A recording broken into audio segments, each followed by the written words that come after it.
Hello बच्चों, online class में आपका स्वागत है। आज दिनांक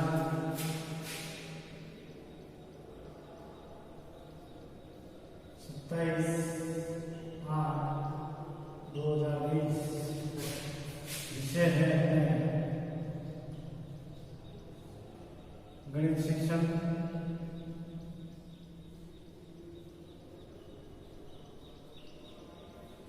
और कक्षा है BEd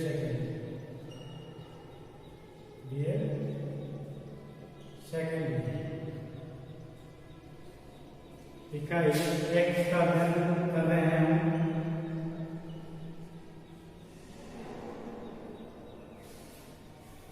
पिछले वीडियो में एक वीडियो था अपने पाठ्यक्रम निर्मित करने की सिद्धांत कि पाठ्यक्रम निर्मित करने या गणित में पाठ्यक्रम निर्माण के क्या क्या सिद्धांत हैं, किन विषयों को जोड़ा जाए, किन स्तर पर जोड़ा जाए, छात्र के मानसिक आयु के अनुसार, वास्तविक आयु के अनुसार और उसके आसपास के पर्यावरण को देखते हुए एक पाठ्यक्रम निर्मित किया जाता है। उसके जीवन से संबंधित हो, उसके भविष्य से संबंधित हो, उसके जीविकोपार्जन से संबंधित हो, उसके सामाजिक से संबंधित हो, उसके राजनीतिक से संबंधित हो, उसके भौगोलिक से संबंधित हो, इन सभी बातों को लेते हुए एक पाठ्यक्रम निर्मित किया जाता है। पाठ्यक्रम निर्मित करने का एक मेन उद्देश्य होता है कि किसी भी प्रकार से एक बालक अपने आप में सर्वांगीण विकास कर सके, वह ये प्राप्त कर सके, ये बोले अपने आप को इतना विकसित कर सके कि वो एक समाज में अपने अनुसार कोई भी कार्य कर सके, यानी अपनी योग्यता के अनुसार, अपने अर्जित ज्ञान के अनुसार वो इस समाज में एक अपनी पहचान बना सके, अपने ज्ञान का उपयोग कर सके। यानी कहना मतलब है कि आज हम बालकों को, शिक्षार्थियों को ऐसा ज्ञान देना चाहते हैं जिससे वो अपने सपनों को साकार कर सके। जैसे उसके अगर उसका सपना है प्रधानमंत्री का, तो प्रधानमंत्री की शिक्षा दी जाएगी। अगर उसका सपना है कि मुझे कोई हवाई जहाज बनाना है या कोई नाव बनानी है, कोई इलेक्ट्रिक चीज बनानी है, तो हम उसको उसी तरह से ज्ञान देते हैं, जिससे ज्ञान से उसको आगे बढ़ने का एक अवसर मिलता है। ज्ञान से उसको आगे बढ़ने का क्या मिलता है, एक अवसर प्राप्त होता है। अब आगे तो आज मतलब है कि गणित में पाठ्यक्रम निर्माण के निम्न सिद्धांत है। जैसे गणित को पाठ्यक्रम बाल केंद्रित होना चाहिए, गणित की पाठ्यक्रम क्रिया प्रधान होना चाहिए, व्यक्तिगत निबंधों को ध्यान में रखा जाए, ठीक है ना, कठिनाइयों के स्तर को ध्यान में रखा जाए, पाठ्यक्रम के निर्माण में अध्यापक की सहमति होना चाहिए, ठीक है ना, पाठ्य विषयों में सहसंबंध दर्शाना, पाठ्यक्रम लचीली होनी चाहिए। ऐसी कई बातों को देखते हुए एक पाठ्यक्रम निर्मित किया जाता है। विभिन्न स्तर पर गणित की विषय वस्तु गणित के बालक को चिंतन, तर्क, विश्लेषण तथा तार्किक चिंतन को मुखर करने में प्रशिक्षण प्रदान करने वाले वाहन के रूप में देखा जाना चाहिए। यानी कहना मतलब है कि गणित एक शिक्षार्थी के तर्क शक्ति में, उसकी चिंतन शक्ति में, उसकी विश्लेषण, उसकी तार्किक ज्ञान को आगे बढ़ाती है एक गणित के द्वारा। चूंकि अन्य विषयों में परिणात्मक अभिक्रमण और मापन हो रहा है, इसलिए गणित की प्रासंगिकता केवल बालक के पर्यावरण के संदर्भ में न देखी जाए, अपितु अन्य क्षेत्रों में उसको भी देखना चाहिए। अब अपने अलग अलग स्तर है कि हम बोल सकते हैं कि विभिन्न स्तर पर, तो आज हम क्या पढ़ेंगे कि विभिन्न स्तरों पर गणित विषय की विषय वस्तु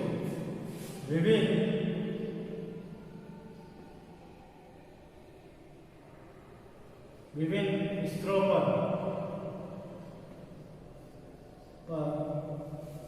गणित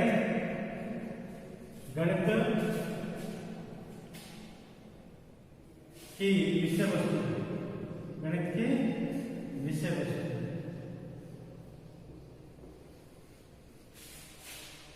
अब अपने भारत में 5 स्तर बांटा हुआ है।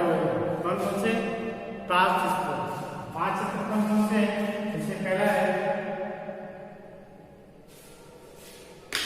5 स्तर कौन कौन से? पहला स्तर प्राथमिक, पूर्व प्राथमिक। दूसरा है प्राथमिक। तीसरा है उच्च प्राथमिक।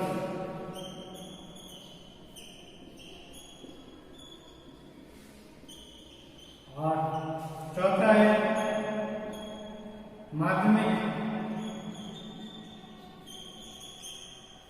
और पांचवा कौन सा है? उच्च स्तर। इन 5 भागों में इनको बांटा गया है। कितने भागों में? 5। मूल शिक्षा भारत की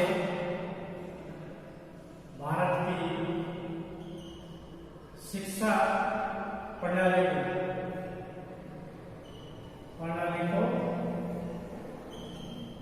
5 स्तरों में बांटा गया है। 5 स्तरों में बांटा गया है।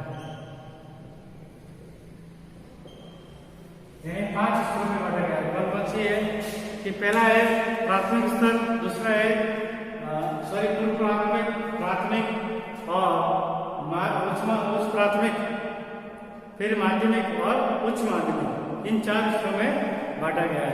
अब इस बताया कि प्राथमिक में इस स्तर पर गणितीय कार्यक्रम रूप से प्रक्रिया होनी चाहिए। यानी गणितीय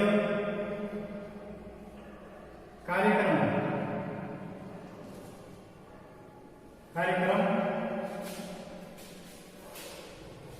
मुख्य रूप से प्रकारात्मक होना चाहिए। प्रकारात्मक ये क्या होता है? यानी पूरा प्रैक्टिकल होना चाहिए। यानी आपके कम से कम पुस्तक का उपयोग करना चाहिए। यानी बिना पुस्तक के बच्चों को प्रक्रिया यानी करके सिखाना, करके प्रैक्टिकल उपयोग करके वो गणित को सिखाना। अब वाणिज्य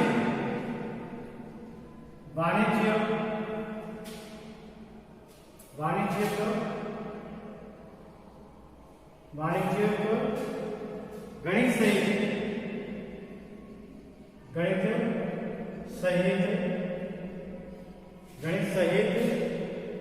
अंगणित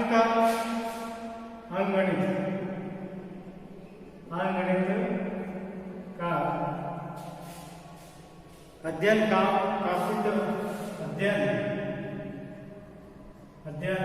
काफी सीमा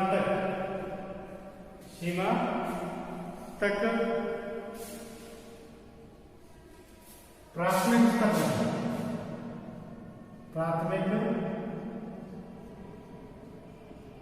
स्तर के अंत तक पूरा होना चाहिए। यानी वाणिज्य के गणित से और अंगणित का जो अंगणित होता है, पूर्व प्राथमिक में अंगणित को ज्यादा वैल्यूएशन देते हैं, तो प्राथमिक स्तर पर अंगणित का अध्ययन मतलब पूरा हो जाना चाहिए। अब दूसरा है कि निम्न यानी प्राथमिक स्तर पर इस स्तर पर शिक्षार्थियों को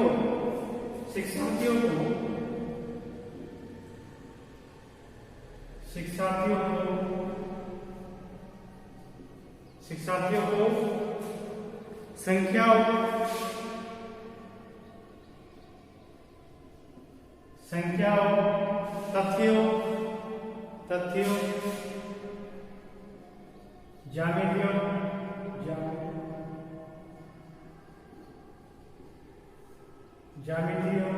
ठीक है, वस्तुओं, मुद्रा, समय, मात्रा, धारिता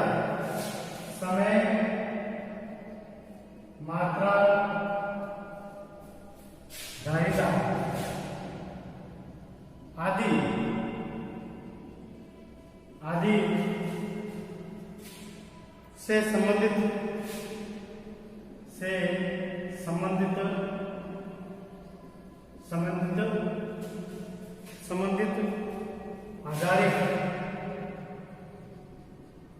आधारित शब्द भंडार और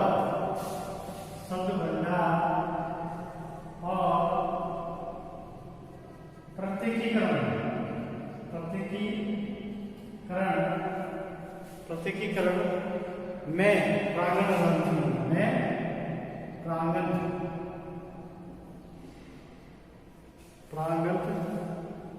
होना चाहिए। यानी इस स्तर पर, यानी प्राथमिक, पूर्व प्राथमिक में जब कौन सी क्लास होती है, LKG, UKG, ये, और प्राथमिक में 1 से लेकर 5वीं कक्षा, और 6ठी से लेकर 8वीं कक्षा, माध्यमिक में 9वीं और 10वीं कक्षा, और उच्च स्तर पे 11वीं और 12वीं कक्षा। ये हो गया, ठीक है ना। अब उच्च प्राथमिक में उच्च प्राथमिक क्या होना चाहिए, इस स्तर पर शिक्षार्थी को निम्नलिखित शिक्षार्थी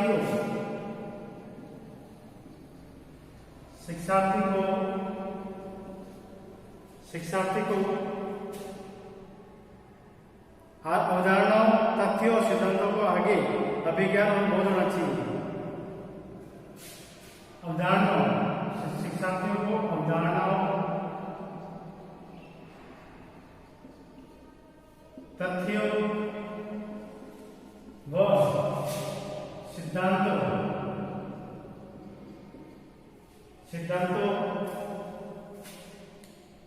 का अभिज्ञान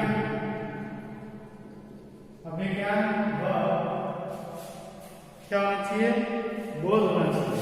अभिज्ञान व बोध होना चाहिए, ठीक है।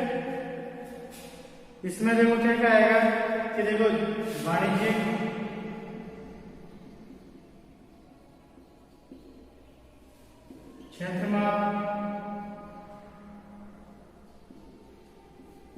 क्षेत्रमाप आएगा, गणित, ठीक है ना, क्षेत्रमाप, सांख्यिकी,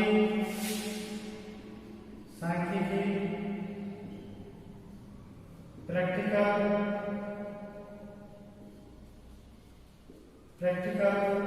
ठीक है। फिर क्या है, बीजगणित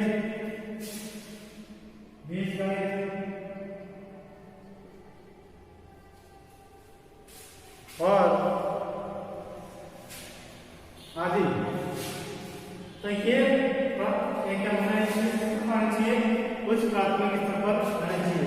और देखो क्या लिखा है कि साथ ही उसमें चित्रण, प्रतिरूप, निर्माण, मापन के कौशल और सांख्यिकी रथ के लेखा छत्र को पढ़ने, उनके निर्वचन को क्षमताओं का विकास होना चाहिए। यानी उनकी जो भी चीजें इसमें क्षमताओं का विकास करना आना चाहिए। उसमें सारणियों के और त्याग, गणक सारणियों की समस्या समाधान उपयोग करने की क्षमता विकसित, यानी सारणियों को समझ सके।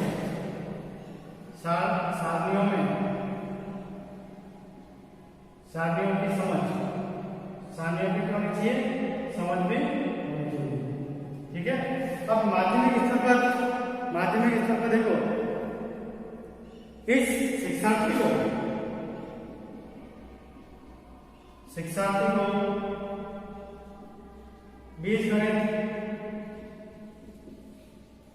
बीजगणित होना चाहिए, ज्यामिति, प्राथमिक समोच्च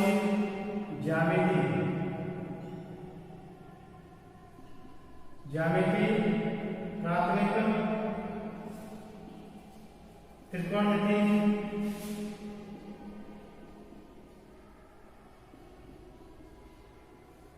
ठीक है। फिर और सांख्यिकी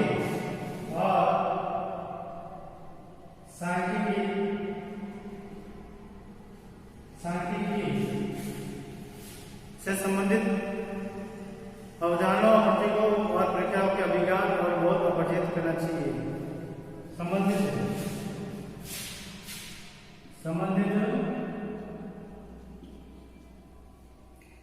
अवधारणाओं संबंधित अवधारणाओं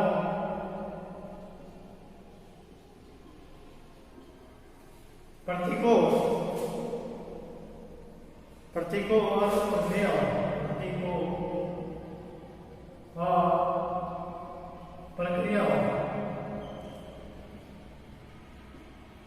प्रक्रियाओं के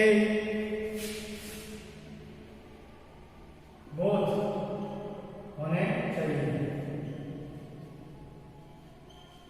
ठीक है, यानी शिक्षार्थी को बीजगणित, ज्यामिति, प्राथमिक त्रिकोणमिति और सांख्यिकी संबंधित अवधारणाओं, प्रतीकों और प्रक्रियाओं के बोध होना चाहिए, यानी इनके बारे में जानकारी होनी चाहिए।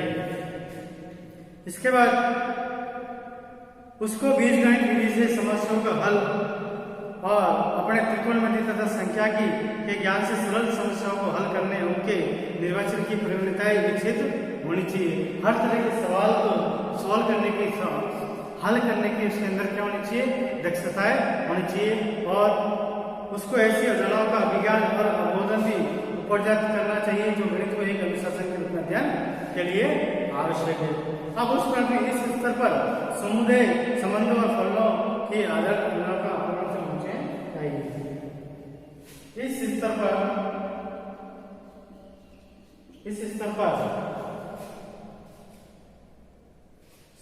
समुच्चय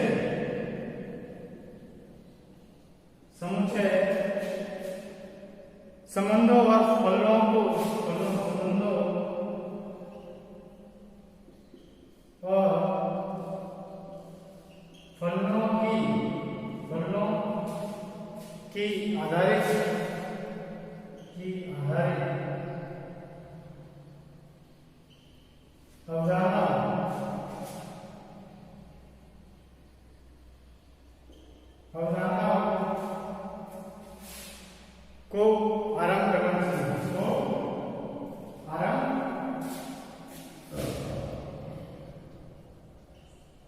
आरंभ करना चाहिए। इस स्तर पर समुच्चय संबंध और फलों की आधारित अवधारणाओं को आरंभ करना चाहिए। समुच्चय की भाषा का उपयोग पूर्व में सीखी गई अवधारणाओं सहित सभी के स्पष्टीकरण में करना चाहिए। प्राथमिक स्तर पर प्रायोगिक ज्यामिति के रूप में अध्ययन किए गए भाग की आकारिक ज्यामिति के रूप में उत्पत्ति सहित पुनरावृत्ति की जानी चाहिए और ऊंचाइयों और दूरियों की सरल समस्याओं के लिए प्राथमिक त्रिकोणमिति का प्रतिपादन किया जाना चाहिए। तो ये था हमें पूर्व प्राथमिक, उच्च प्राथमिक, माध्यमिक और उच्च माध्यमिक में कौन कौन से पाठ्यक्रम निश्चित किए गए उसके बारे में अध्ययन किया गया। अगला वीडियो हम अगले विषय में पढ़ेंगे। धन्यवाद।